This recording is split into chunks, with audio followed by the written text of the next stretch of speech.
What is up, everybody? What is going on? It is 4 p.m. Pacific Standard Time. You know what that means. It is time for the Daily HiFi Podcast. Joining me, as always, we got Mike and Joe. Aaron from Aaron's Audio Corner is back, and we have him, ladies and gentlemen. We have Jeff Clark, the guy. Mr. Odyssey. From Odyssey. What's up, everybody? Hey, Jeff, good to have you, man. Thank you. Glad to be here. Pretty excited. It's going to be a fun night. I think we're going to have a lot of questions in the chat. So if you guys are here joining us tonight, be thinking about what you want to ask Jeff. He's got a ton of information that he'd be willing to share with you.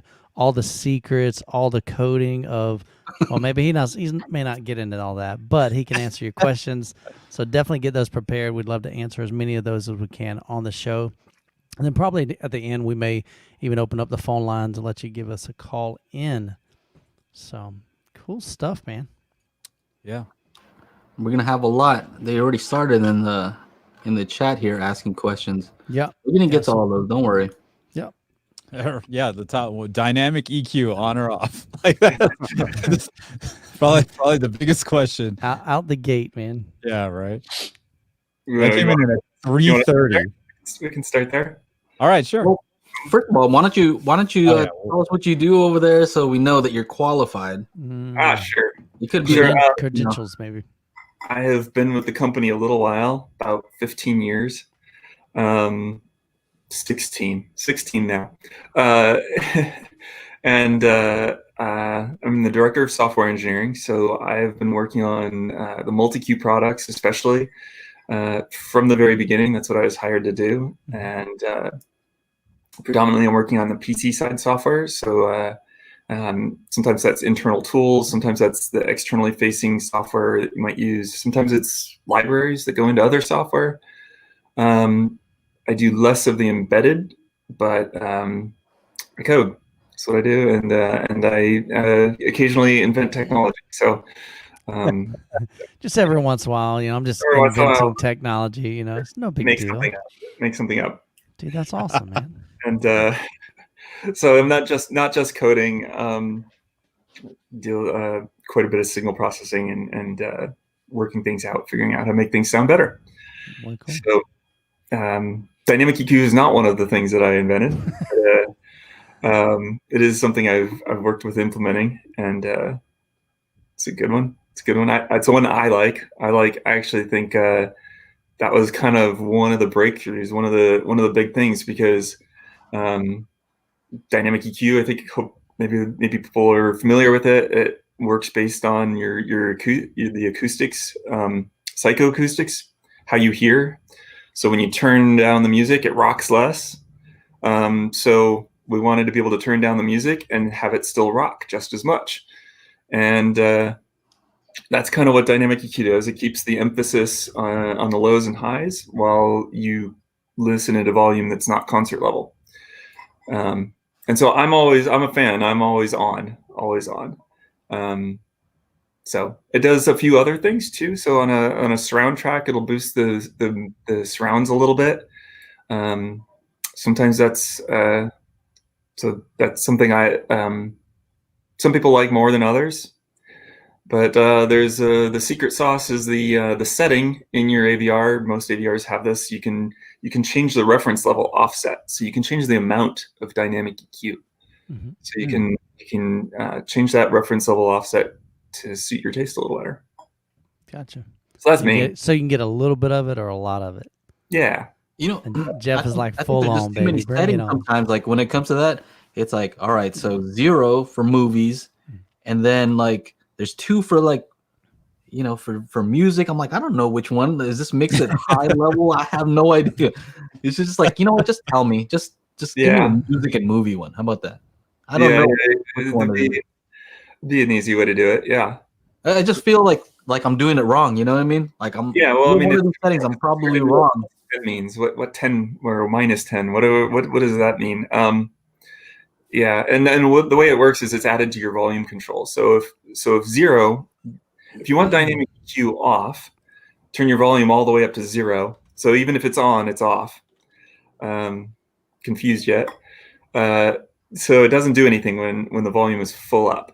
So it's a like if you really truly listen at reference, then it doesn't do anything. Turn it down, and it starts to do something. So if you turn that reference level offset to 10, it makes it so that if you're minus 10 on the AVR volume, it acts like it's already at reference.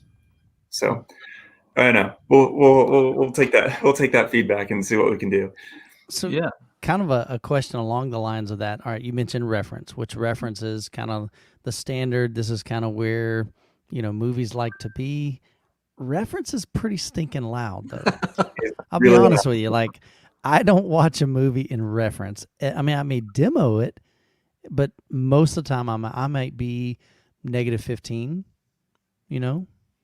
Sometimes -20, sometimes -10. It just depends on like what kind of movie I'm watching. But I'm never like at reference. So it's interesting that we have this reference level, but I don't know too many people that use that. If they do, they're deaf. You want to know the truth? Most commercial theaters don't use it. Okay. It's interesting. There's a reputation in the industry that you take a, and it's not a lot. It's usually real close, but it'll take a couple dB off because people will complain and they'll refund tickets if people are complaining. Back when we had movie theaters, anyway. Yeah. We'll get back there soon, hopefully. I just find that interesting. That's our reference, but yeah, well, it's quite loud.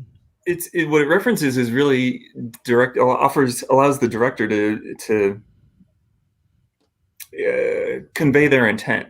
Okay. Right. So if you know that what your theater is supposed to play it back at is this volume level, and if you mix something really quiet, it comes out quiet, and if you mix it really loud, it comes out loud. So, and right, so nobody does listen at reference, and that's where dynamic EQ is. Gotcha. And that makes a lot of sense. It's good to know that like when you get to reference, then it shuts off because it doesn't need to do that balance because you're already there. So that makes a lot of sense. Cool. I didn't know that. And the reason it's dynamic is because not only does it vary with the volume control, it varies with the level of the content that's passing through the system. So it's a layer of complexity that really couldn't happen until digital signal processing became more prevalent. I think it's probably cool like a lot of math, works, right? Because I think one of the comments was just like, is he gonna tell us if it's good or not? Because obviously he works there, so he's gonna say everything is good. But I said, you know what? I think he can just explain how some of the stuff works, and then you decide is that something you want to use or not. You're right. So you don't have to use it. No, you don't. And right, it is preference. Everything's ultimately your preference. If it sounds good to you, use it, and if it doesn't sound good, don't. Yeah. To me, I love it. I think it's one of those things. It was missing from the audio world, and until we put it out there, it was something that applies to me everywhere. I want it in the car. I want it in the house. I want it everywhere. It's the only thing that it does is when you want to rock out a little harder, you crank it up.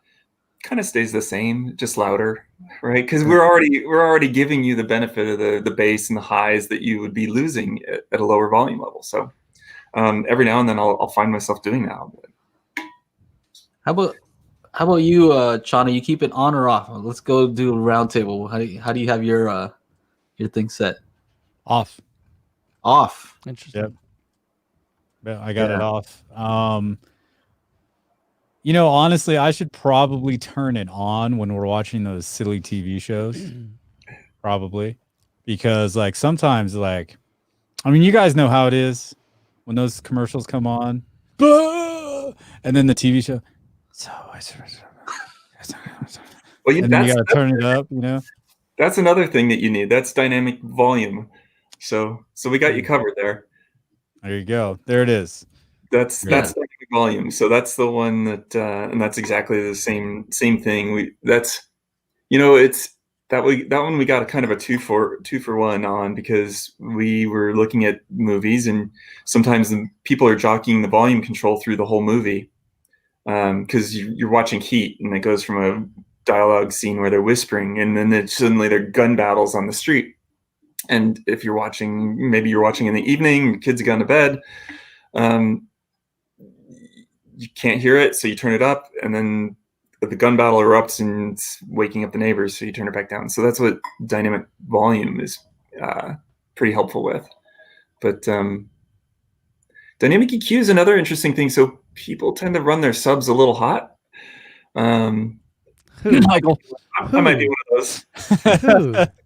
Yes, we do. We do. So like if that. you turn on dynamic EQ when your sub's already a little hot, then you're going to get a little too much. The interesting thing that I find, and maybe this ties in, maybe not, but I tend to find when I run Odyssey for just about every time in my room, and maybe it's my room, and I've done this with multiple subs I've tested, it always runs them low. And so that's partly why I bump it up, is because I'm going, man, this just sounds kind of anemic. It's missing. And so I'll bump it up 3 to 5 dB typically. And that's where I found that's where my ears and my body likes it, So. That's pretty common. We get that quite a bit. And I mean, if it's not matching the SPL, like on an SPL meter with the narrowband pink noise with a reference disc, that's sort of suggests somewhere along the lines where the technology is not lining up, and I don't know exactly why that would be. But we do get that complaint occasionally where people just want a little more. Yeah. So I mean, I don't know. I can't say we've done like an exhaustive survey of how that works out. When like, did you have dynamic EQ on? Do you not have dynamic EQ on? Yeah. No dynamic EQ. Almost certainly, what you're doing is kind of putting in some dynamic EQ for yourself. I think like the early days, we had a sound equalizer. It's a standalone equalizer box that we would do our room acoustics in, and we didn't have dynamic EQ, and we couldn't put it in there because it was a separate component that sat between the AVR and the amplifier. So my personal system, I dialed in some dynamic EQ anyway. I put into my target curve, instead of making my target curve what was appropriate to like a reference, I made my target curve a little more bass heavy for what was my normal listening of -15 or so. So I actually took our dynamic EQ. I didn't get the dynamic component of it, so it was just EQ. Yeah. It was a psychoacoustic EQ for assuming a certain volume level. It was a crutch, but it was good. It was definitely necessary. Yeah. So I usually keep mine off because I kind of expect the bass to go down when I turn it down. It's just like built into my mind. Like I know what's supposed to happen when I turn it down, and when the bass is up when I have it turned down, I'm like, what the heck? Like maybe that's normal. I mean, like tonally it's correct, but it's just my brain doesn't like it. It's like I want the bass to turn down when I turn it down because that's what I expect. So it's just a weird thing. Yeah. You can turn it on and off. And the funny thing is I actually like it on in the bedroom, right? Just because it's a smaller room. Oh, yeah. I hope so, Joe. Shauna's there. Look at Shauna. I hope you like it on in the bedroom. Come on. Like it on or off? Yeah. No, but it's weird, right? So different rooms might do different things. Yeah. You know? Shauna. Yeah, actually, I'm revamping my studio here. I just got a big DeWalt rack. So behind me where the mirror is, over there, see the front of that, I'm going to take the middle shelf out of the rack, and boom, 2 55-inch TVs are going to be there so I can test them out. I have my little test bench. I'm going to ask the good folks at Denon to send me another AVR. So I'm going to stick an AVR here so then I can test out a whole bunch of other stuff without being in the living room. And yeah, man, so I'm excited. I'm excited to have all these, actually mess around with a lot of these settings in a smaller space, because this is a drastically smaller space than the living room. So super cool. These guys. I bet you have some dynamic rails. There it is. Oh, mercy. Welcome to the Daily Hi-Fi Podcast. Yeah. There you go. Even Aaron's chiming in. He's right here on screen, but he's chiming in the chat too. What else we got? I'm sure we have a ton of questions for you. All right, so here's one. I have a whole list. Yeah. Do That's you right. prefer to use a curtain to correct only below 500 hertz or approximately around there, the transition or Schroeder frequency? Sure. I personally don't.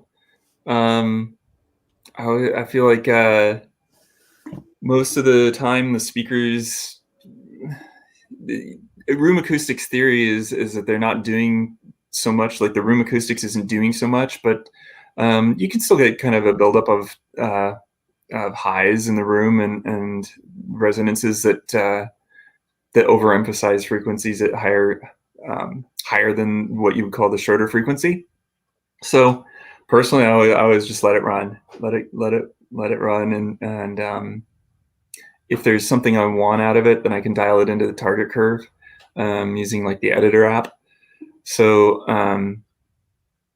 if I have the speakers, if I particularly care for the tonal balance that the speakers already have, I would probably still run it. I would just kind of dial that into the target curve. It's I'm sorry, I get distracted by the comments now. What are the comments? We're still talking about the bed thing. Yeah, too much. Bass Yeah. shakers in the bed. So yeah, I'll run it. I'll run it. Okay, so full range for you. No curtain. Yeah. All right. I'm just now kind of experimenting with that. Joe told me about it, and I'm like, you know what? I've never tried it. Let me go ahead and try it. And I'm still kind of undecided, but I'm like, okay, cool. I like what I'm hearing with the curtain on in my room. But I don't know, like, where that Schroeder frequency is. I haven't studied that yet. So, but I think the good thing about all of this is that try it out. Yeah. See what your ears like and go with it. And I think there's a lot of settings in Odyssey that a lot of people don't even mess with. They run it auto, and that's cool. But there's a lot that you can kind of tweak in there and just see, like, okay, do you like reference or do you like flat? Do you like a curtain? Do you like not having a curtain? Yeah. Dynamic EQ on, off. What's funny is compensation, all that stuff.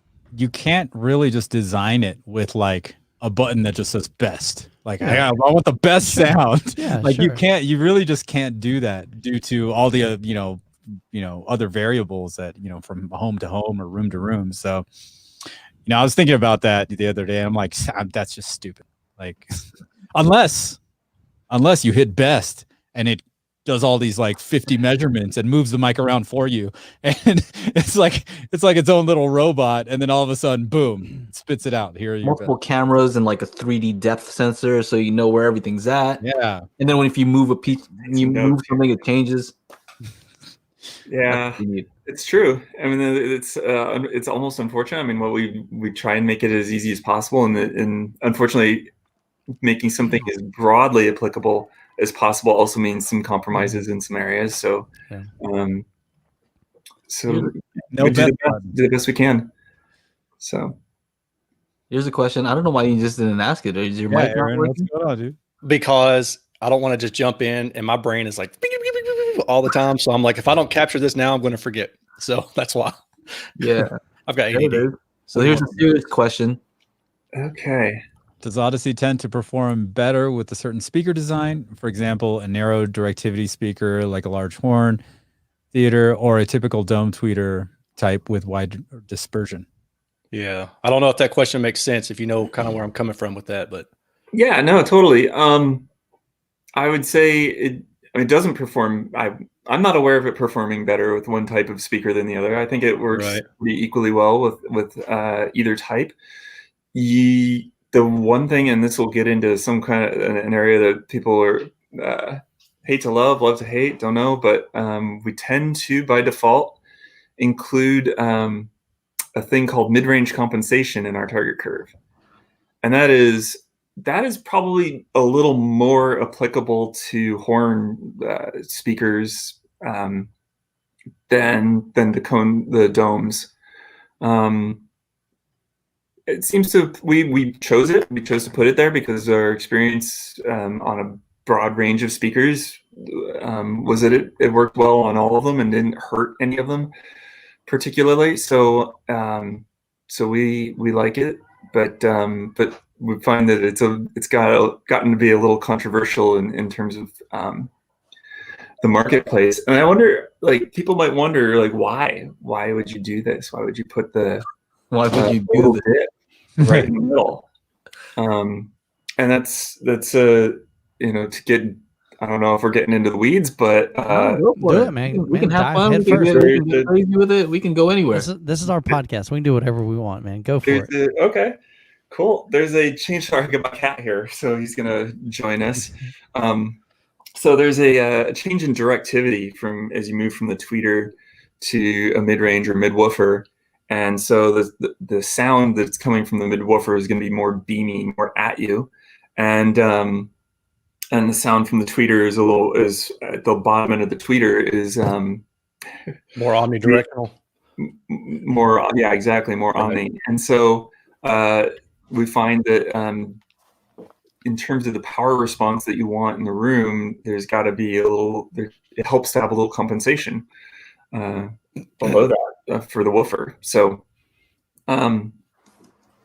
so we like it, and but you can disable it in the app if you have a Denon or Marantz AVR. So lots of options there.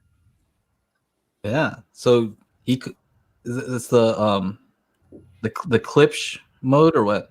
Yeah, right. I mean, that's not. I'm just I wouldn't say that.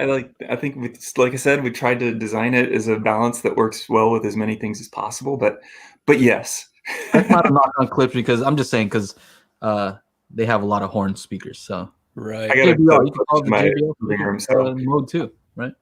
I resemble that remark. Yeah. Let's see what else. So you went into that. I wasn't even going to ask the question about the mid-range compensation. Oh, you bet. Yeah. Yeah, you weren't scared. I thought you were going to be like, nah, I don't know. So when you say mid-range compensation, is that a boost or a dip in there? I think it's a boost, dip. right? Oh, it's a dip. I'm sorry. It's a dip. Yeah. Yeah. Yeah. Especially Okay. so dips are safer than boosts. Always. Yeah. So what range is that? I mean, is that like 500 to 1K, or is it like? It's up around 2K. Okay. That's kind of what I figured, because that's normally where a two-way tweeter comes in, or even Yeah. a three-way, I guess, to a mid-range. But Mhm. okay, yeah, that's cool. Do you guys do stuff? I'm sorry, I'm not really big into home theater. I'm more like home audio and drive units. But Sure. is Odyssey employed in like theaters, actual theaters? Yeah. Yeah. Okay, Actually, all right. So we're the EQ supplier to IMAX. Oh, Every sweet. single IMAX theater gets tuned with a super pro duper version. equivalent of what we all use in the AVR. Okay, So, that's cool. yeah. So, and then not only that, but it's kind of neat because now that they've come out with IMAX Enhanced, we're getting discs that are that have got the theatrical soundtrack on them again. Yeah. And Oh, wow. I am, it's Loving an it, right? progression. You've got DVDs from way back, right? And some of our demos, we still go back to these old DVDs because they have theatrical soundtracks on them. And then through time, they've gotten to where the studios are remixing for home, which isn't wrong. But what if you have a theater? So if you have a theater, then you want the theatrical mix. Yeah, you want to rock it. Yeah. Not to mention we have we have the ability to sort of compensate and adjust for the translation from theater to home in the AVR. So we're going to go all over the place, but this segs right into do you want flat or reference? I feel like being the bad guy today. So Oh, explain that to I feel us. like because- Put on everybody's your glasses. so nice Put on to your glasses. Jeff. You know what I mean? We all look. We're Fresh Hater buying J lots out of there. Denon and Marantz. We have lots of Odyssey. I bought mine, so I'm allowed to have some questions, aren't I? Oh yeah. Yeah. Just because you're my guest, you know what I mean? We'll give Because you we've a hard talked time. before. Now I can be even more harsh with you. That's kind of my thing. But you talked about the mid-range compensation, right? So like I've measured some speakers where they already has that kind of thing, right? Mhm. Built in. So like I wouldn't want to double up on that. Right? Oh, you wouldn't be doubling up on it. I wouldn't. Okay. No, you wouldn't. What you'd be doing is matching it. So I'd if be it already has that built in, the target curve is like your target. So it's almost like in that case, your target is what the speaker already is. Mm. And if your target matches the speaker, we don't do anything. Little changes, yeah. I don't like it. He's a hater. But you He's can a turn it hater. off. He said you can turn it off. No, that's the great thing about the app, right? Because before you couldn't. Before you couldn't do it without the app. Yep, right? It's true. You can't do it without the app. Crazy, I don't know, whatever it was called, the professional calibrator mode or something like that. But they're saying Fresh Hater Jay put on his glasses. Yeah. Come on. Glasses. Where are your glasses at, bro? But so yeah, you can turn it off. I would say. I think that should be default off. If your speakers already have it, you want it.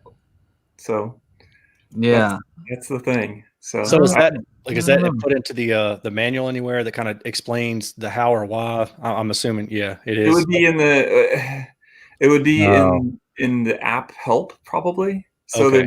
the Android and iOS app is a companion app that you can. It's an add-on. You have to buy it. Okay. $20. It's an add-on. You not have that, Aaron? What? The Odyssey editor app? No, I don't have. He's like, He doesn't do home theater. Yeah, I do home theater. I have an Aaron don't X4000 play that. Denon X4000. I don't think it. Oh, I it don't know if doesn't. even has an app. Oh, it doesn't. Yeah, I haven't upgraded receivers in like 5 or 6 years, but that's the one I was telling you guys I bought from Accessories for Less for That's right. dirt cheap. It has a volume knob on it. I'm not getting up and moving from my seats to the closet in the back. Are you crazy? Oh, he's got a remote. Dude. I'm just saying that's like your features: the volume, Yeah, the the volume. power. That's all I need. And then That's direct. Direct is the other Oh, one. You like that? Okay. If I'm having to evaluate speakers, yeah, I have to Okay. use it. Okay. But it's great when I always forget, and I'm like, man, these speakers actually don't sound half bad when they measure pretty poorly, and I'm like listening later on, and then I realize why.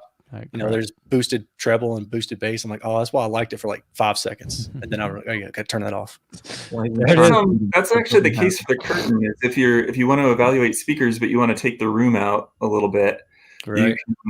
you can hear the speakers in the highs, but then help out the room with the lows.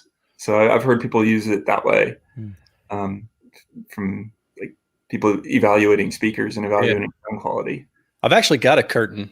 It just hangs over the speakers. No, it's an acoustically transparent screen. So. He's moving. There it was. Damn it. Couldn't find it. So here's Larry That's enough. asked this. This is a good question. Mhm. You see it on the screen? How has Odyssey changed in today's receivers compared to my current receiver with Odyssey Multi EQ? How did you say that? Multi EQ XT? Yeah. Probably, yeah. XT32, let's say. Circa 2009. Like, what has changed? That is, let's see, 2009. So the major one in a lot of AVRs, not a whole lot. So an AVR that still has multi-Q XT has the same kind of quality of correction as that. 2009 probably had dynamic EQ and dynamic volume, so you probably have those features available. But the XT32 AVRs offer a lot more accuracy of correction, especially in the low frequencies of the main speakers. So you'll have good sub correction with, that goes way back. So the sub has always been treated with higher low frequency resolution from early on, and but the XT32 brought the same level of low frequency correction that the sub always had to the main speakers. So, and I like that one. So higher resolution. What does that turn out to, like, in just layman's terms? Like, what Yeah, does so that mean for it's me? like, I guess if you thought about it like notes on a keyboard on a piano, the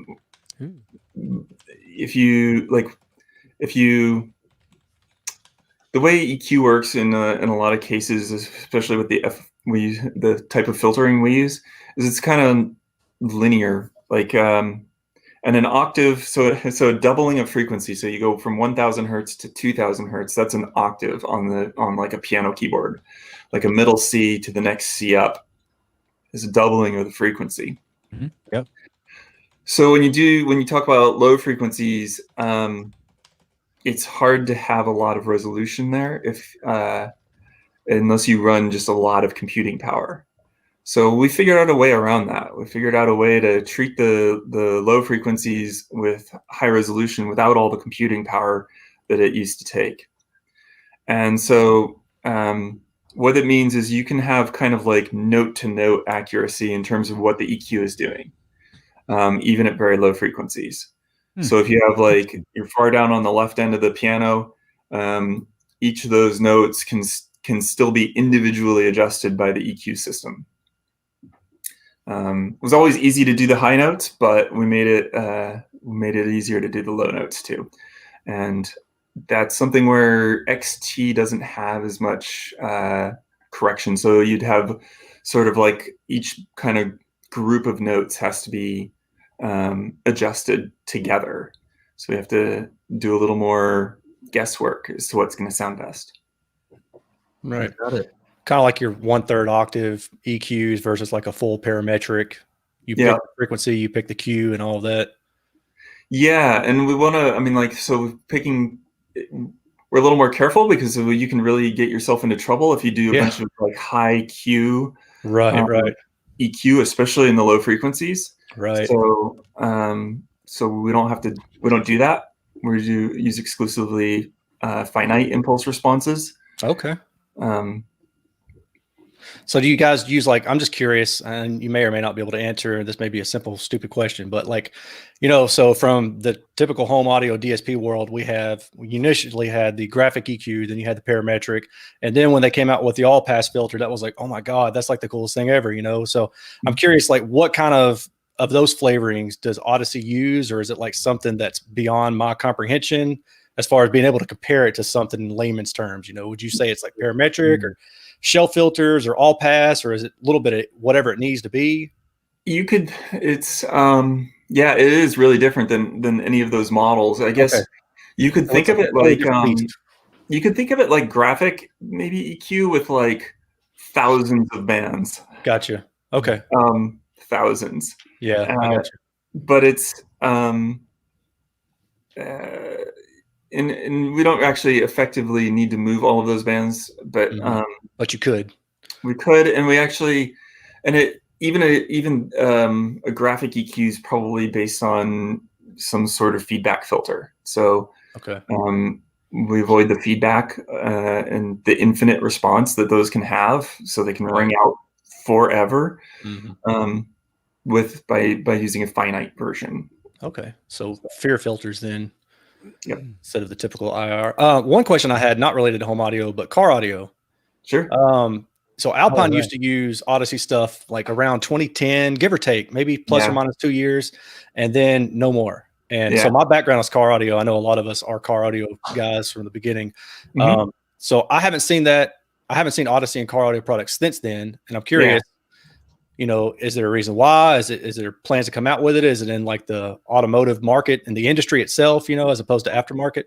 Yeah. So unfortunately, we haven't done anything with Alpine since then. It'd be cool. It'd be cool. We'd miss it, but we've done a lot of automotive work. So if you buy a Jaguar or Land Rover, then you're getting some Odyssey already in there. We've got some EQ and some other brands that are a little less. It's a little more anonymous. So we might be working behind the scenes with different manufacturers to help tune their cars and deliver sound quality. For a specific model, you build in the DSP and it doesn't change. But the Jaguar and Land Rover use our tech and in their current models. So.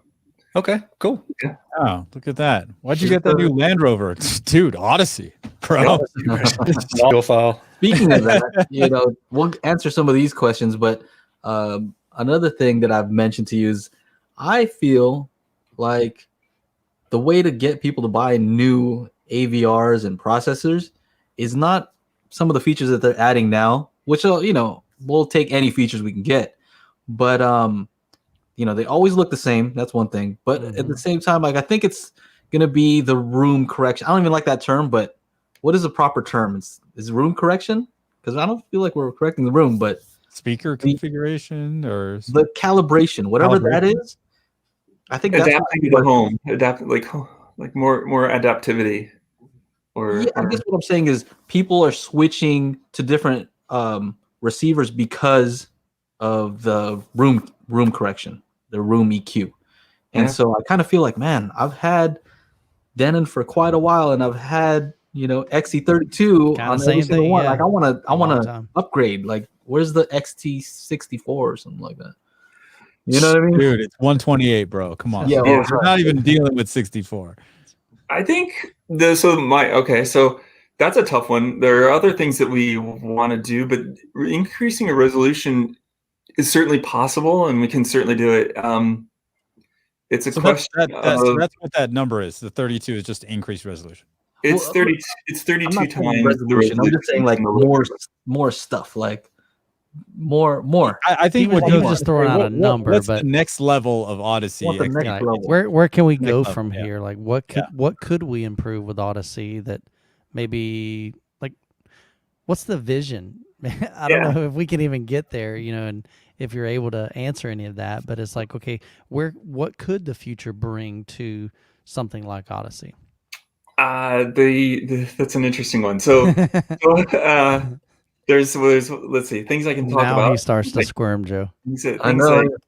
So I mean, we're always working on things. We've always got new things coming, and we do have something really exciting. I think it's something that your viewers in particular are super going to like. Nice. I think it's for the passionate home theater users, the people who are really into their systems. So I think you should keep an eye out for what we announce around that. So where's the best place for them to hear that? Would that be on a certain social media feed? That's a very good question. Where would they Our get? daily Where would they Hi-Fi know? podcast. That's where. Yeah, that's where the exclusives happen. We're ladies. about to drop it right call me now, up, guys. Jeff. Hang on. Let me know when it's released. We will make sure you guys are in the know, and Okay. and Because we'll we could definitely make sure you guys are among, if not the first, among the first to, we'll probably have to have everybody drop it at the same time. Yeah. But we'll make sure that we're here, and I'm happy to come back and talk more about it when it's Cool. time. That'd be awesome. So there's a thing, right? But Chana, There's a thing. There's stuff in the works. Don't you guys think that's true though? Yeah. That people change because of That's what the true. room I mean, correction is?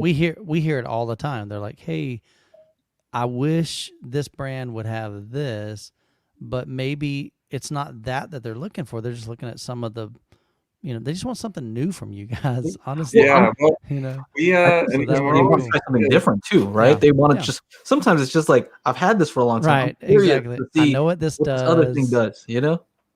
Yeah, I mean, like people ask me, okay, so you've had like 4 or 5 Denons.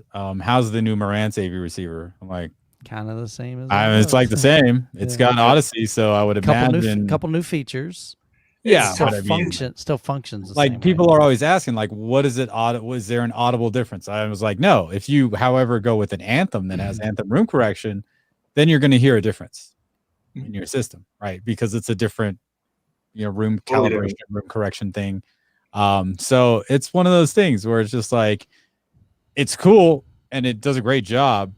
Is there anything better? Like, I mean, it's like, what were we talking about? Modding cars? Is there like an AV receiver mod where I could just toss in a different room correction just to check it out? I mean, do I need to spend another $1,600 to $2,500 just to see if I like the sound of something else? I don't know. Yeah. So the app is a game changer for like having your sound your way. So if you get the app, you should be able to get the sound that you want. Like if you want it to sound like some other system, you should be able to get that, because the target curve and the editing it and getting the sound that you prefer is kind of a big deal. And especially if you already have an XT32 AVR. So XT32, I think I could probably, like the way we Don't put yourself in trouble now, Jeff. XT64 or 128 or 256 or whatever it is. Mhm. It's just already there. It's just if you are already editing kind of like note by note what the sound system like, and when I say note by note, I don't mean whole notes only. I mean all the notes, half steps and full steps. It's there's not a lot to go to from there, right? EQing between the notes is sort of, I got you. what's the point? It's So it's like you're kind of already doing that. So you can kind of think of it like retina, right? It's like what's the point? And like there's no need for more resolution than you've got. And unlike a screen, we can't move closer to the sound, so we kind of got the accuracy that we need. Our measurement accuracy is amazing. I might be biased. Yeah. I might be biased, but you know we've got the accuracy in the measurements to make good choices.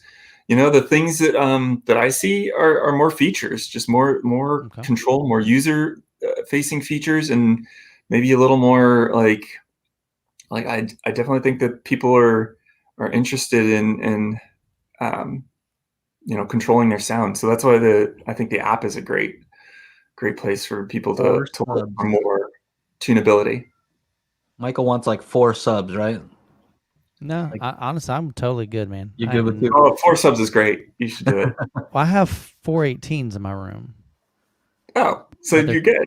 They're I was 2 just up joking, front. like, you probably need 2 more outputs where there's all independent, so you don't have to Yeah. use a breakout box like a mini DSP to get them all hooked up. I want to hook up 4 of them. Nah, I don't have room for 4 JTRs. That's Make room. How about buddy. can we Make go a room. little bit into maybe even some, whether it's tips or suggestions, or maybe even are there things that you see that people do with Odyssey that maybe could skew their results, like make it off? Like when I first started this, I thought, oh, I have 6 seats. I put the Odyssey mic in each seat because I want everybody's seat to get EQ'd and sound great. And then I'm reading through the forums and I'm reading through the manual, and it's like, you're supposed to only be like, what is it? So many inches, 2 feet or less. There's varying recommendations. Mike, you got to remember, Mike, you got to have that one, right? The mother-in-law chair. That's where it just sounds like ass. Like no matter what's there, right? That one seat is just That's bad. actually in the other room. That's not even in the theater room. Like, there's too much space. All right, sit in that seat right there. That's in the living room. I just send her out there. Put her in the null. But I mean, are there some things that you would recommend? Hey, this is something that I would recommend you do, or recommend that you don't do, that you see or hear that people are doing wrong, that could make them think that, man, this Odyssey thing just sucks. The number one thing that I see people do wrong is we require a minimum of 3 measurements. Okay. And they'll just leave the microphone in one position for all 3 measurements. Gotcha. And that'll screw up the whole thing. That is, we've got extremely good accuracy, and we will make that exact point in space like perfect, flat. And if you have 2 ears, one ear, if you can even put your one ear there, then it's going to be great, and your other ear is somewhere else. Gotcha. So you got 2 ears right away. You got to be measuring multiple positions. So if it's 2 feet or 18 inches or whatever, just move it around. If you like, sometimes I'm sitting forward like I am here, and sometimes I'm leaning back. Right. So that's the goal of that, to try to mimic where your head might be and try to EQ that. Now, do you recommend, like Odyssey XT32 will allow you up to 8 measurements? Do you recommend a user doing all 8? Okay. Because that's typically what I do, but some people say, no, I only do 4, I do 6. Yeah, no, 8 is great. 8 is great. Beyond 8, like people ask, well, I want to do more. I mean, there's diminishing returns. Yeah, it's not a big deal. We used to have a system that allowed it, and it was fine, but people would go nuts and measure 32 positions, which it's not really helping you. Do measure all your seats, so and measure with the with the microphone on the stand. Don't set the microphone down because you're not EQing for your butt. Yeah, you are EQing for your ears. Put it ear level. So get the microphone. Well, people are butt heads, so what do you do about that? So Jeff, could I give some, like, from a consumer's point of view, like, because I'm an Odyssey user, I use it in my own home theater. Some feedback from that. Number one, can we make it quicker? Can it measure a little bit? Having to spend 30, 45 minutes to EQ 11, and Mike, now we're Mike, going to 11 speakers. Just do two channels. There you go. You're done. Oh, man, I want 2 channels. I've There got you go. 11 speakers. I've got 2 subwoofers. That's 13 measurements it's taken. Is whoop, and then it does it 4 times or You 5 did it times. so perfectly. You've heard it so many times. Oh I was my like, gosh! on. Yeah. Yeah. So Measure number that. one, what is the? You said you can speed that up. How? We have some technology around that, and it's We have the technology.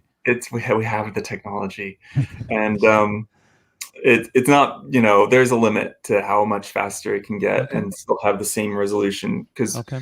what we're talking about is resolution and signal to noise ratio. Okay. And so the repetitions get you signal to noise ratio, so it doesn't matter if your refrigerator's on. I mean, Okay. if you turn it off, great, but if it's on, if your air conditioner's on, it makes it resilient to those kinds of things. Okay. So this is sort of one of those like one size fits all things. Like we have to assume we're in the kind of the worst case scenario as far as background noise. Sure. But that said, we have you'll notice there's kind of like a big gap sometimes between channels, between measurement positions. Mm-hmm. So that's a place where we can kind of fill in Maybe the gap. speed that process up. It's The what we'd like to see. calculation and things. Yeah. So it's yeah, the feedback. It's one of those things. It's not always in our control. Gotcha. Can we change the sound though? Can you So change it's not whoop, whoop.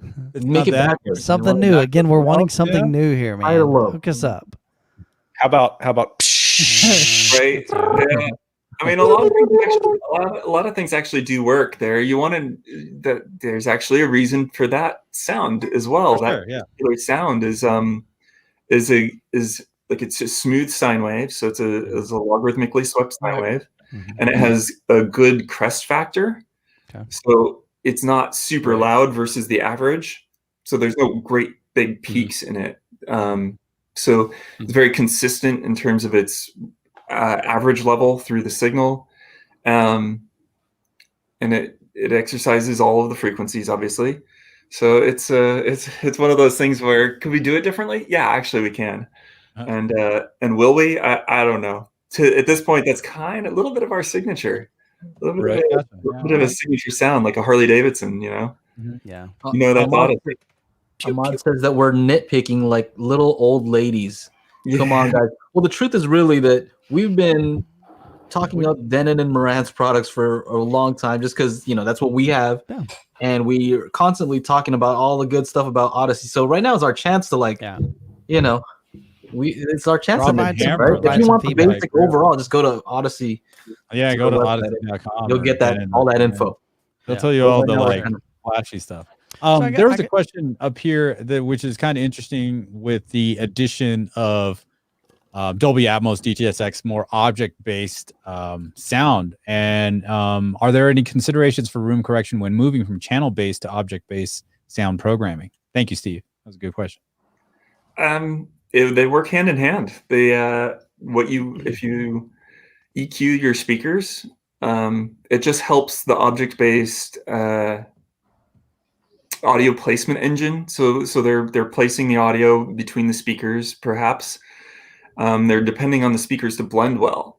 So this is one of those cases where if maybe you have different kinds of speakers in different locations, or just the acoustics are different, you'll hear it, right? If you go around with the pink noise and you just switch from speaker to speaker, even though you have the same type of speaker, you'll hear the tonal balance change. And that's where EQing the full range makes sense to me. You bring those, by EQing both of those speakers, you're bringing them into alignment, and that object steering system will work better. It'll better be able to place the sound anywhere in the room that it wants to. So special considerations, not really, other than it works great, and it helps. It's almost kind of critical to the process. Got another question for you. So what happens, not what happens, let me ask it this way. Would there be a possibility to have Odyssey only, let's say you've already run Odyssey, you've done your 13 measurements, you've spent your 45 minutes measuring that, and you got it all dialed in, and then Yeah, no. 6 months down the road, a year down the road, you're like, man, I bought new speakers. I upgraded new speakers. Oh, Well, yeah. you really need to recalibrate that because they have different tonal, different this. But let's say you only upgraded your front three, or you only upgraded your subwoofers, or maybe you added Atmos. Why can't we just run for those stinking things that changed and tell Odyssey, hey, look, I just want to rerun these 4, up here because we just added those or whatever instead of having to go through the entire thing. Is that a Little old possibility? ladies. Or is that nitpicking old lady kind of stuff? I mean, I just think it'd be, and I know as a content creator and as a reviewer, maybe that's just something that I'm looking at selfishly because I'm always swapping in this and that, and I'm having to run the entire process again. Versus, man, I'm just checking out these 3 speakers they sent me from Martin Logan, and I've unhooked my clip speakers. And so I just want to run for those because it's already calibrated for all the rest. yeah. No, I mean, yeah, I mean, I think that's part of it in terms of developing the feature and how much of the market it's serving. So, I mean, unfortunately, it's all about trade-offs. So if, can it do it? That's the thing. Everything's possible, right? With enough time and money, we can. Well, Chana has the money. We have the time. So let's make it happen, Jeff. You're Mr. Odyssey, so I think we could make this happen. I think we could. Okay, we'll so see. it might be a possibility down the road. Cool. We'll put it on. That is certainly one of the things that is on our list because it goes along with being able to be faster. So it's one of the things that on our wish list. I just think that would be helpful for a consumer that is, upgrading his system over time. He doesn't just build it, run it one time, and then set it, forget it. But this system is adapting and changing, and to be able to not have to recalibrate the entire system, I just think would be a better user interface or a user experience for the consumer. Yeah, and there are lots of other scenarios with if you want to try your front speakers towed in or straight, and see how they respond with EQ. Gotcha, cool. You want to put a plant over in the corner. Does it matter to all of them, or can you maybe get away with just calibrating the speakers over in the corner? Right? There are lots of kind of scenarios where that makes sense. So. Sounds like we're going to make it happen, guys. That's what he just said. Yeah. Totally. Mike totally gave me like Pet Shop Boy flashback. Like, I got the brains, you got the look. Let's make lots of money. I was like, wait, is it the 80s again? Awesome. I'm pumped for that. Yeah, you are. Yeah, so you are. I left the link down below for the after show. So we're still testing it out, trying to iron things out and see if you guys like it. I think last time we had about 20 people there, so you can talk to us and talk to Jeff if he's available. So yeah, you bet. If you have to run, then that's okay too. Jeff, here's a great question. Actually, Juan just asked. He said, "Will Odyssey work better for a room with great acoustic and budget speakers, or a room with bad acoustics and maybe great speakers? Like, is there a scenario that it works better? Some people have, like in my room, I've got a acoustic treatment versus maybe a living room that just sounds like garbage. Yeah, naturally. So, what are your thoughts on that? So that's a great question. It works best in a room that's with like great speakers and great acoustics. So honestly, the less you leave for us to fix, the better. Okay. But so people ask a lot. Like, I've got some acoustic treatment right here. I'm Odyssey. Why would I have acoustic treatment? Because it helps. You can't fix broken. What's that? You can't fix stupid? Is that like is that? What I heard? You can't fix like the acoustics in my room. I have 2 parallel walls, front to back, and the TV's on that wall, and they're just flat. And there's just you snap, and it just rings. And we can improve that. We can compensate for it a little bit, but we can't fix it. We can't fix it. That's broken. Yeah. So these diffusers break up that resonance and break up that slap echo, that flutter echo, I guess it is. Mm-hmm. It just rings. Right. Bad speakers. Again, there are things in speakers that make them bad that we can't fix. So if the cone deforms and just turns into a jelly at certain frequencies, it's just not going to radiate well. And we can't fix that kind of distortion. Tonal balance, we can fix, and like crossovers, I don't want to say we can fix them, but we can probably help there if it's not optimal. So I'm a big fan of, like, okay, and speakers, I again, that's one of those things. It's like that's the tires in the car. The tires will save your life. Like, they improve braking, they improve steering. It's the right place to spend a lot of money. And so the speakers are probably, like, you can connect them up to a pretty mediocre amplifier and so forth, and get away with and get some pretty decent sound out of them. Mm-hmm. My first system, I hooked some like 3-way speakers to like the little 1/8" output jack. It was an 1/8" output jack on my little tape player boombox thing, and it would drive them right up to about like 60 dB. So it would sound just like pretty okay, pretty good. Pretty okay. Pretty okay. Got a pretty okay home theater. I've done that. This was when I was in my teens, right? So things have come a long way since then. But the point is, it was a terrible amplifier. It was a terrible thing, but they were pretty decent speakers. And as long as I didn't ask too much of the amplifier, it would do it. So, so it's all about balance. It's all about finding, like, treat the biggest problem in the room with treatment. Like, do the best you can with speakers, and then we'll take it the rest of the way. Take it as far as we can and make the most out of it. So find a good balance. And if the reality is, a lot of us, my system's in my living room. I don't get to build a room around fantastic acoustics. Like, the fact that I can get away with this, I'm just lucky. You're pushing it. So here's a question from Croson. Does a dynamic EQ do each speaker as its own, or measure the worst and attempt to match all other to it, or take an average? So if we're talking about dynamic EQ, which is adjusting the tonal balance, it's working on each speaker in terms of the level of the content. The first order of the biggest effect from dynamic EQ is actually the volume control. And then the level of the content on each channel is a secondary effect. And I actually don't know offhand the answer to this. There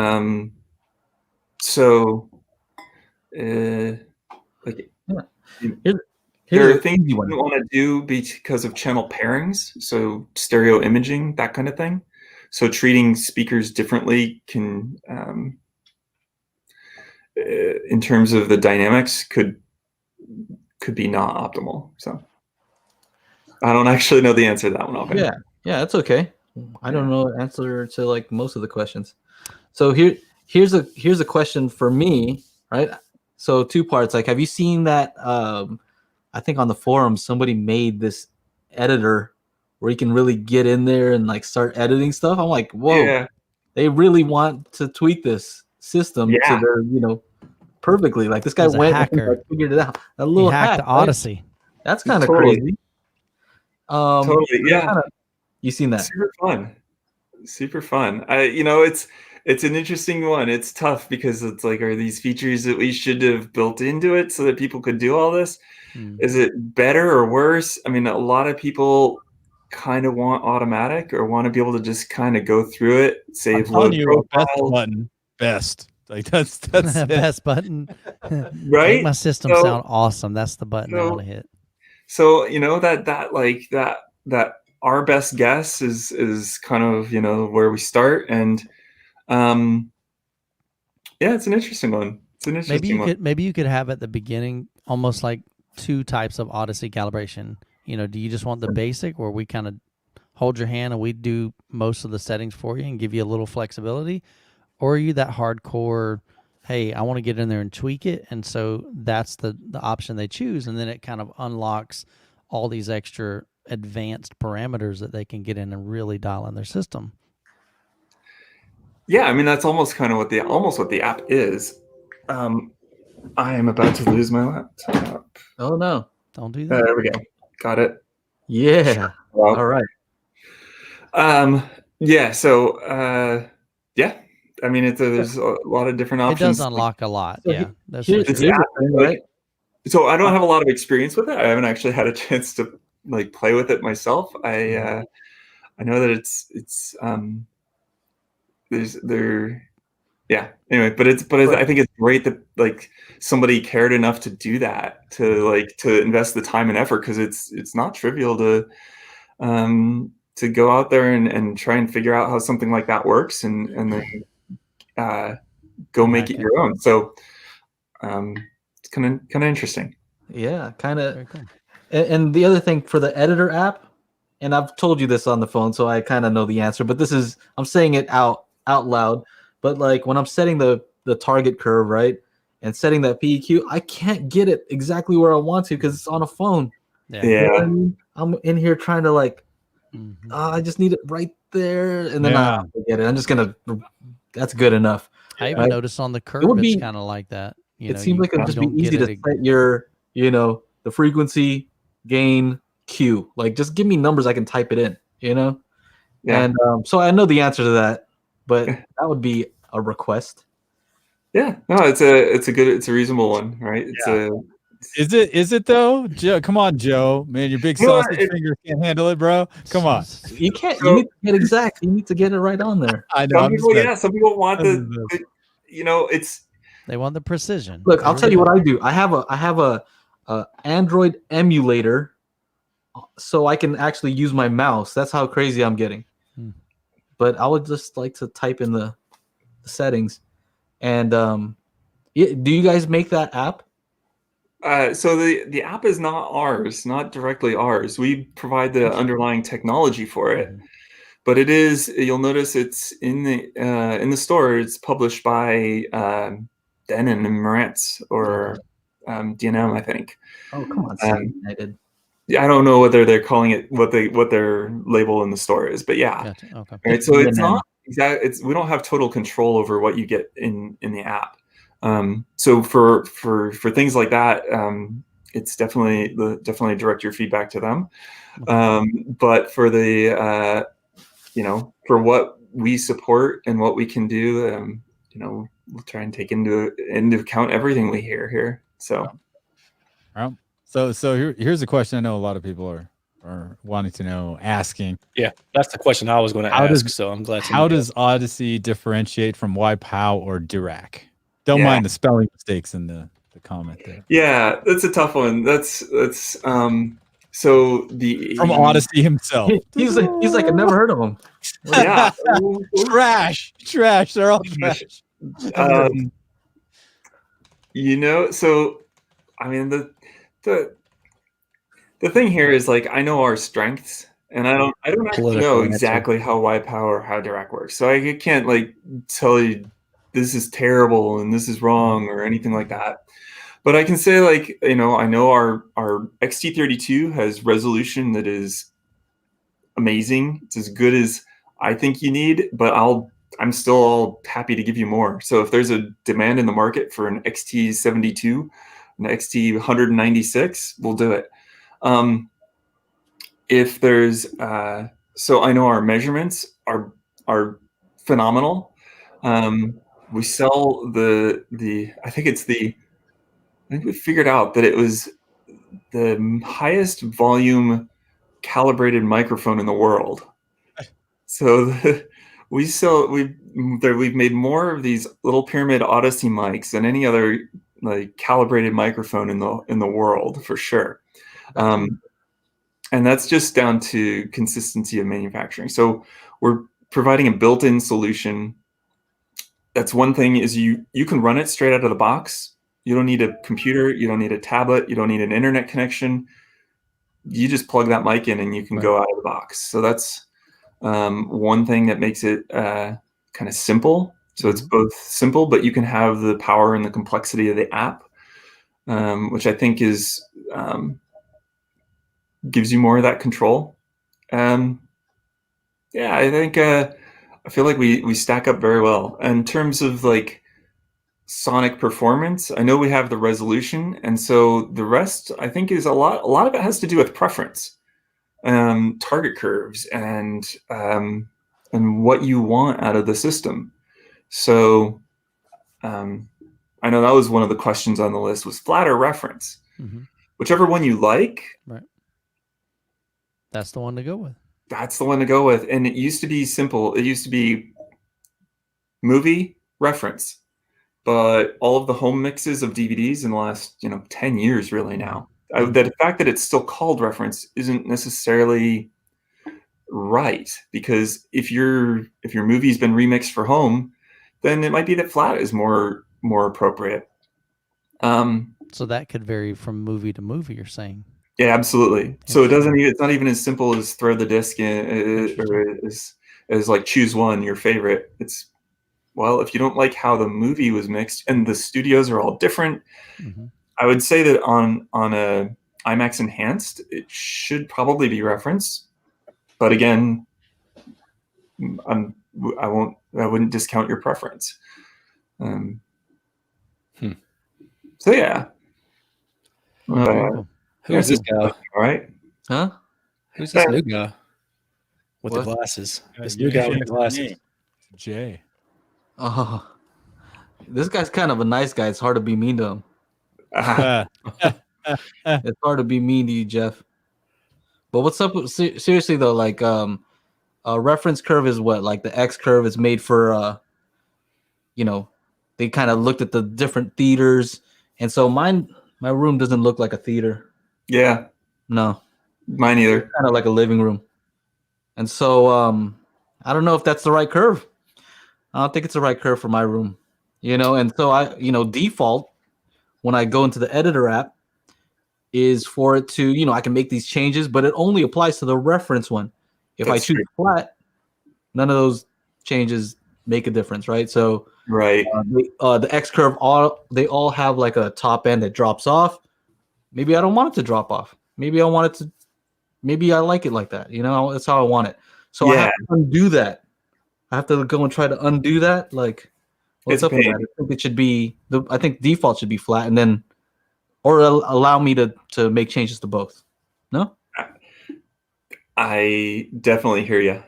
Like those are on my personally on my wish list too. Cool. Honestly, so we're definitely looking at that, and I'm gonna see if we can make something like that happen. Can't say exactly when or what, or make any promises, but it's definitely noted. All right. How about this? Can Odyssey extend the bass response? Because that's why I like to use some of the external stuff, because I can make my sub maybe go a little bit lower than it was designed to if it doesn't have DSP. Like, can I do that sort of thing with Odyssey? We made an improvement, I guess it's probably a year or more ago now, from what we had in the earlier versions of the app, and that helps out the subwoofer low end a little bit, because people were concerned that it had the sort of a default high pass in it. It wasn't really, but it was more like it would try and match the subwoofer roll off. So it now will at least treat it and allow up to 3 dB of boost at wherever it detects the cutoff of the subwoofer. So it can boost it a little bit, but it won't drastically extend it. Like if you've got a monster sub and it's just not even breaking a sweat, you can't just boost the snot out of it until it does 10 hertz. So do I personally want that feature? Yeah. Do most people want that feature? I don't know. Well, I want a warning label, like it says, like, hey, if you do this, if you turn this on and you try to extend this out, like whatever happens, that's on you. You just need to buy better subs, man. That's all that means. That's what I wanted to say. That's how it would have to work. That's how it would have to be, right? Because that is the thing, is we can't be in the position of blowing up people's equipment or sure you can. I'm gonna have to download that app from the forum, make it do something crazy. So yeah. It'll do it. But the cool thing there is it's no longer us doing it, right? Now it's like you've gone way out of your way. Enter at your own risk, man. It's too hard to do to you. You're too nice. Tristan here asked, is it true the microphones are specific to each AVR and should not use one microphone for another AVR? That's not totally true. There are different models of the microphones, though. I did notice that. Exactly. There's ACM1 and an ACM1H. Right, yeah. And so those two are definitely different. There might have been an iteration. So it is so as long as you're using the right model for the right that was intended to be used with that model. If you need a replacement, the Denon Marantz guys can help you out.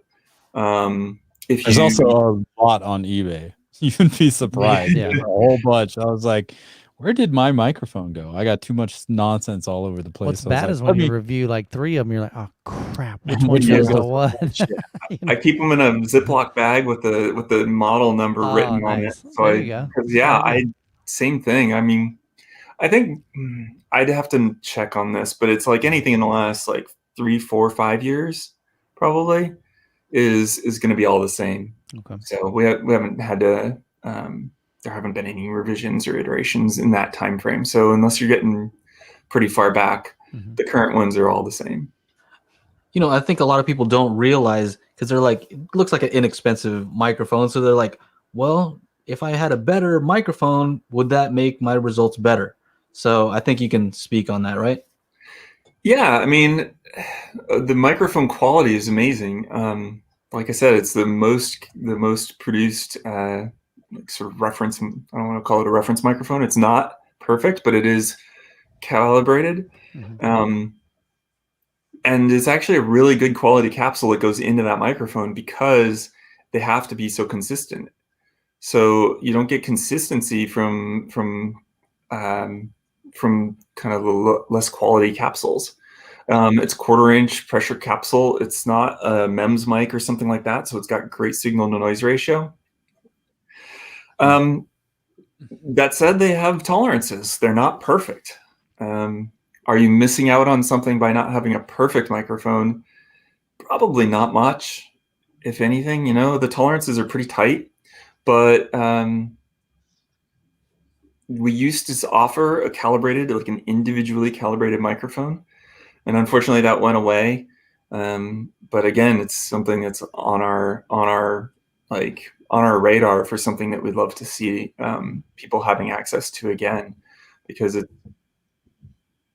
But do you need? So you said it was a 1/4-inch. So beaming on that isn't until well out of 20 kilohertz. So that speaker is based, or that Electet, I guess, is non-directive, at least for the audible range. So.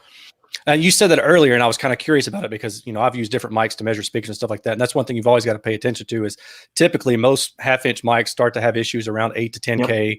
They always have a breakup there about, 4 or 5, maybe even 7 dB, and then they fall back off. And all the calibrations are for that bump to take that out, but then they don't have off-axis calibration. And I noticed that, with the Odyssey mics, it's always pointed up. Yep. And that was the question I had was, how tight are those tolerances between mic to mic, because otherwise you would have to have a calibration for that AVR. Right. So you guys must have pretty good tolerances there then. The AVR does have a calibration curve for the microphone, so it's not it flat.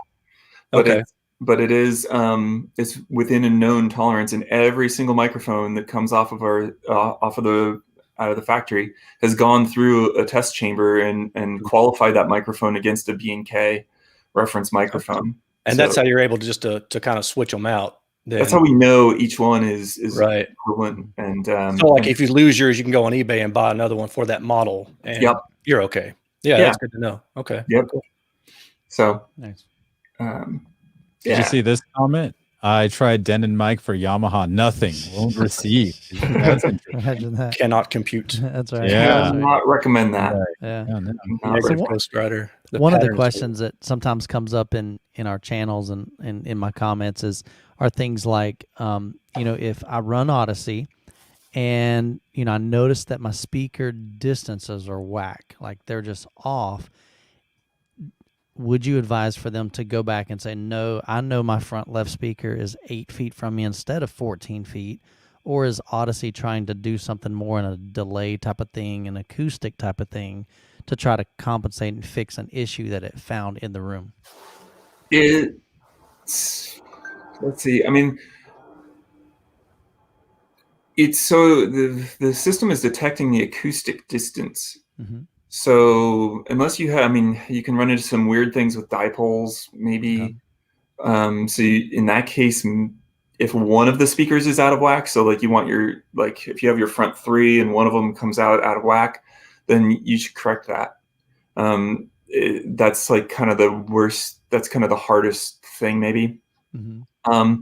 If it's your subwoofer and your subwoofer is measuring 5-10 feet further away, Mm-hmm. you should probably leave that.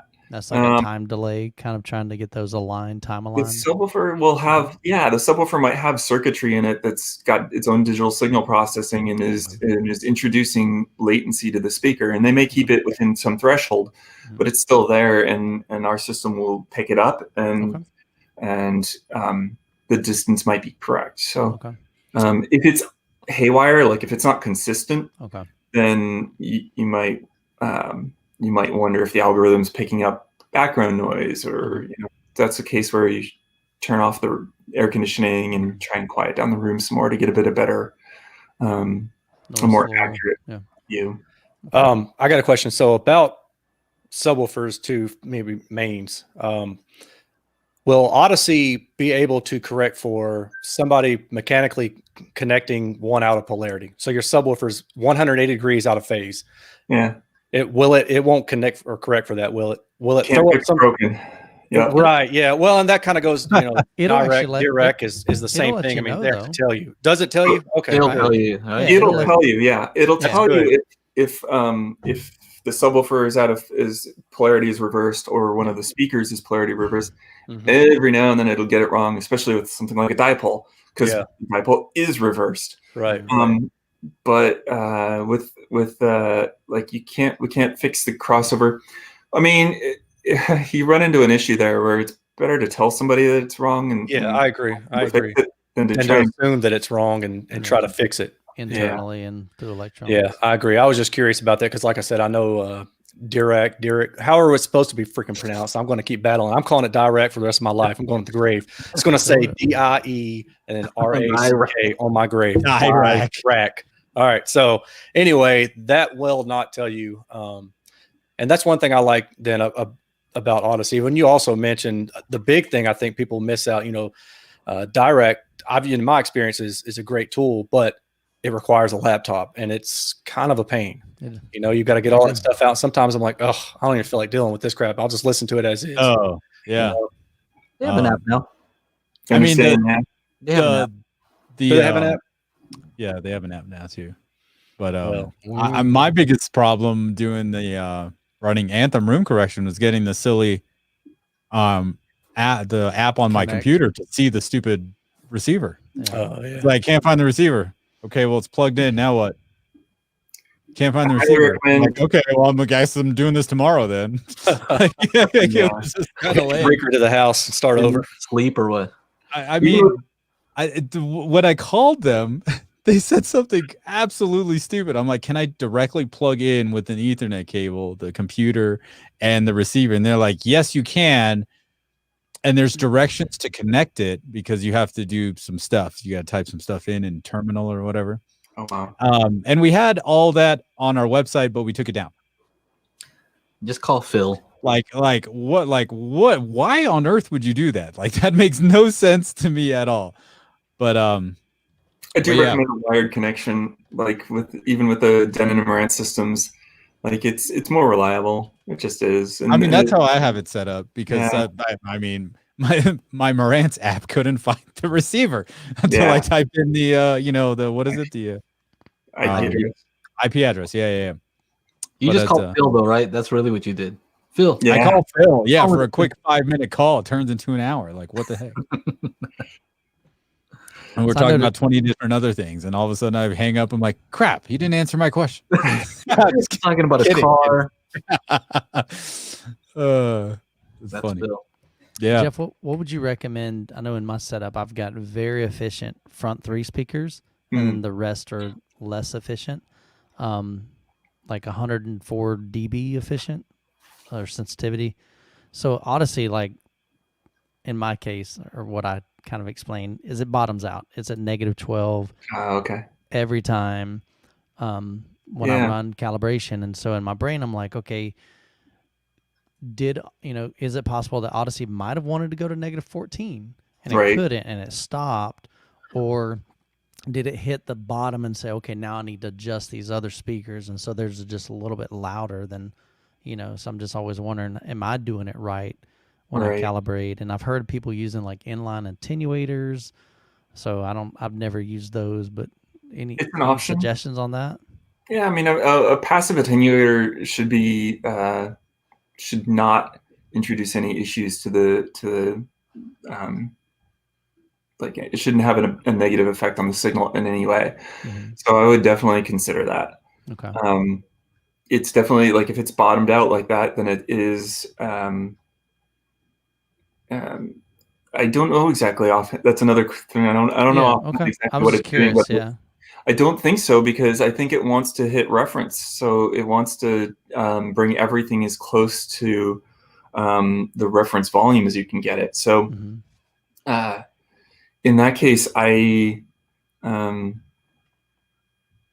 think of the only other thing is if your amplifier has a adjustable gain or most of them don't. They're just kind of, you get what you not get. something you really want particularly. If you have to have an attenuator, you prefer to choose your own and put it in between.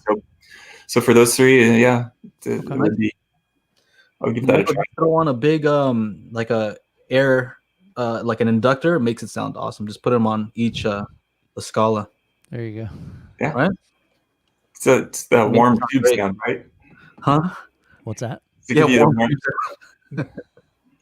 Reminder that we will have a after show. So there's a link. I put it in the description or in the comment here. Description. In the comments. So click on that and we'll join you in about 8 minutes. Yeah. Cool. Any other questions? Any other questions for the people who can't make it? Yeah. What kind of conditioner do you use? In his hair. That's red. Oh, the good old days when I used to have long hair. There's one last question in here. The longest it's been in my entire life, so it's a totally new experience. It looks good on you, dude. Rock it. Seriously, kind of having fun. That's awesome. What receiver and speakers are you using? Me? Yes. I have a Marantz 7704. Super happy with that. I have a Integra DTA 70.1 amplifiers. So I have a pair of them. So I have 18 channels of amplification, which is absurd. I don't use them all. Yeah. Do you bridge each of the receivers? No, he's bi-amping all. One is to the right. It's cuts down on the crosstalk, so it's gotta have it. Perfect stereo separation. No, it's complete ridiculous. It's just one of those things where you have access to it, so hey, why not? Yeah. And your display, is it TV projector? TV, yeah, I have an old Panasonic Plasma. That's right. Yeah. The VT60. Yeah. And not planning to upgrade that anytime. Speakers, I have a couple of clips. I think they're a KL650. Okay. They're like a Ultra 2s. Yeah, they're a little different. Again, something I had access to, but kind of enjoy them. Nice. I've been thinking about changing speakers. I've been thinking about that. So What would you go with? Oh, What are you looking at? uh, Different brand? yeah, Try something new. yeah, and Okay. I'm kind of like, oh man, I'd be lying if I said I wasn't ogling the definitive. Okay. That's kind of where I'm thinking right now. But Okay. we'll Some see. Deftech. See if I can get some access. See if I can get access to oh some. yeah. Well, I'm sure you can. I'm sure you can. So then you can actually probably get some B&Ws in there too. Woo. Oh yeah. That's an interesting one. Yeah. Yeah. Even with friends and family, that might be. It's a stretch rough. for the budget. Well, Right? well, hey, that's 600 lineup. It's not too shabby. There you Yeah, Yeah. yeah, no, they're always like the yellow cones. go. Mhm. Hey, Chana, what if you ask him what his system was? He's like, I'm rocking a Sony AVR. Or he says like a Panasonic Bluetooth. Yeah. This is rocking Okay. Bluetooth. So I was looking for somebody asked a question in a comment. So I was like, okay, let me show them my home theater video of my home theater tour. So go to YouTube. I just typed in home theater tour, hit enter, right? And my video pops up and put the link in there. And then like a couple videos down, this guy's got, 2020 gaming / home theater tour. So I click on it, right? He's got the chairs, right? From Valencia. He's got the nice chairs. And he went with like an 85-inch like Samsung Cube 90T or whatever. He's got gaming consoles and this, that, and the other, and then sound bar. Mm-hmm. I'm like, what? Yeah. Yeah. I was robbed. I wasted 3 minutes of my life watching this movie, and it's a freaking sound bar. Once we get to the home theater, like the channel's like 150,000 subscribers. Like, who are you? What? Timeout. We need to have a chat. We need to sit down, Agree. talk about this shit, because this is not gonna fly. Like, So Zach Morris timeout. Yeah. Timeout. Everybody freezes. yeah. Oh man. So I've got a question for you. What's your normal day at work like? Just like a routine day. I'm just curious kind of what your job is on a normal day. Sure. Work in software engineering and predominantly. Oh, So super exciting then. I As somebody who does code, I mean, no, I mess around with code too. So I deal with software engineers every day. So, Oh, I'm sorry. no, man, it's perfect. They're great people. It's They're different breed, but they're great people. It's a bit like herding cats. If you remember the old Super Bowl commercial, that was and I work with other teams of people who do embedded QA, the whole bit. Mm-hmm. And so there's we do a stand up. We do like we're all sitting down these days, but we do a daily meeting. It's just especially now with the we're all working from home. Mm-hmm. So I walk myself into my laundry room, which is my computer room as well, and so yeah, we'll do stand up around 11 because software engineering hours. Yeah. And I will work on coding. So I'm at my desk just doing stuff. I have a little sound system at my desk, which is actually for a while I had like a stack of AV stuff on my it borders my kitchen, so I had like a stack of AV stuff, but I just have a couple of studio monitors there and my old Outlaw. I have an old Outlaw Pre-Pro that I still just love, and it's just got a couple of active monitors on it, and that's just my sound system for work, and that's pretty much just for listening to music. So special delivery from Audio Quest just happened to drop in. Chicks digging. Yeah. So yeah. When you're coding, are you coding like new? Are you trying to learn new things or see how far you can take Odyssey? Or are you trying to like what is that coding? You know what I'm saying? Like Right. Yeah, because it doesn't working on what's new. So Okay. I can't tell you too much about so it. So the things that your team has said, hey, we'd like to implement this, then that's you kind of getting in there and going, okay, let's see what we need to do to make that happen.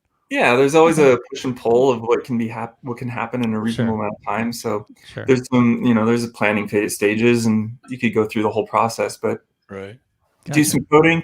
And then honestly, being working from home and having kids, I take some time in the afternoon or later in the afternoon and do dinner and do the whole thing, homework and all that stuff. And then I go back in and code until midnight. So Yeah. Nice. so Sounds like me, man. How about this? What's a non DSP related technology that you're excited about in audio? Like, what's something that you see like, oh, that's cool, I want to see that taken further? In audio, non-DSP related. That's a tough one. Yeah, That's really what everything good is in DSP now. Spatial audio. Oh, that's DSP related, I guess. Yeah, for sure. No, I mean, I don't know. The newest thing, like I've mentioned it a few times, but I'm excited to see the IMAX enhanced stuff coming down the pipe. I hope we see more and like we get back to reference. We get back to like kind of having it our own way. In terms of audio in the industry, I mean, I'm running a 7704 and I'm not in a hurry to upgrade to anything newer. Probably not supposed to say that, but it's If it works, well, I if mean, it sounds great, I mean, it gets the job done for me. And you know what, something's coming down that I'm really excited about. This is not really this. I don't know what it is, but we're certifying the new MX100 for Macintosh. And look at this guy. Dude, and I am I need somebody to come over here and close my mouth. and I love am Macintosh I stuff. am yeah. I just what a neat little machine. So it just it's like back to basics. nice. And I mean, packs a lot, lots of balanced output. So it's a 7.1 channel AVR. It's Kinda? a few more than that. For some reason, I thought I saw Dolby 7.1. Atmos, so I would imagine So more. Where does it show, Chana, on the homepage? I thought I saw. Oh, I'm sorry. 11.2. Wow. Okay. So I do have some new eyeglasses in the works. I mean, so. like, does this look like 7, Mike? Dude, right? I have a camera in the way that blocks the whole freaking thumbnail of that. I literally can't see half of my screen. This is definitely the 21st century Nice. Digital Boys system because it's Nice. Me one. I will kill for those. What's the MSRP on that, Chana? We don't want to know. Pull that. Oh, I want to know. I'm man. going to guess 8K plus. more than the last. I think car it's I bought. more than that. You- I think wait. it's more than that. Wait, did you just toss in a Bad Religion I reference? may have done Yeah. that. Yeah. 21st Century Digital Boy. Isn't that what Mhm. the song? Yeah. I think. All right. Mike's like, I don't know. Find out the price. I mean, it just says find a dealer, so that that's always. You know what that I'm means? Googling it, man. You mean Crutchfield don't have that one? Macintosh know. MX They do have some. They 100. do have some Macintosh. Okay. I want a pair of the Macintosh 1.2 kilowatt amps. I want a pair of them, All right. and so I don't you- want to connect them to anything. I just want to look at them. I just want to turn them on and sleep with them as my nightlight. Oh, that's the wrong one. Totally reasonable. Gosh, they're so incredible. Every Yeah. time I get a chance to go to like a hi-fi shop, I don't care, man. I don't care if people say Macintosh can be beat by other amplifiers. I don't care. I still want one. They're pretty. I don't care if they sound like garbage. I still freaking want one. They're The pretty. design is trash. I don't care. just They're pretty. You gotta hook them up with Will Klein and Joshua. I'm about to find out how much this thing Oh, would yeah, go well, for. They would I will totally rake love their you here. leaves. and of course that's Okay. I gotta say that's got XT32 and your dynamic EQ, dynamic volume. It's got just the perfect Odyssey suite. So honestly, It's price pretty wise, I don't think it's that much comparative to What was the price you said? 5,000. Oh, wow, that's cheaper. I thought it was going I to be. mean, I 8 or really more. thought it was going to be a lot more. I mean, That's $5,000 is a lot. I Of mean, money, no one. Well, but Macintosh. for, money, but for that's Macintosh Yeah. and getting 13 channels, yeah. that's pretty ridiculous. It's a neat little system. Okay. There it is. The cool thing Alright. about that is if you buy it now, you can still get your money back in like 10 years because What if- Macintosh stuff does not lose its value. What if they'll let me get one for review? I wonder if they'll just, hey, if they do, send me your address before they drop it off. It just be easier just to fly down, man. Come see me. I'll just hang I out will for a drop. while. I've got to have some way to pack that thing up in my car. I'll be standing out there. He'll be like, "Hey, you youth man?" I'll be like, "Yeah, sure, that's me, That'd Can be you fun. figure out a way to set that up in your car system? You know what I mean? dude. I will hook that up to 12-volt all day. I'm sure it'll run it. Yeah, make it happen. I'll put it in my home theater upstairs, and I won't even, like I said, I won't even connect it to speakers. I'll just stare at that, and I'll That'd get be amps, fun. and I'll just stare at them. I can't handle high end. I can't afford high end audio. Yeah, exactly. Money. That's why I'm testing this stuff and then sending it back. Chris Wyndham, thank you again for the super chat. You're always supporting, and we appreciate that. Thank you very much. Did we hit the super chat earlier?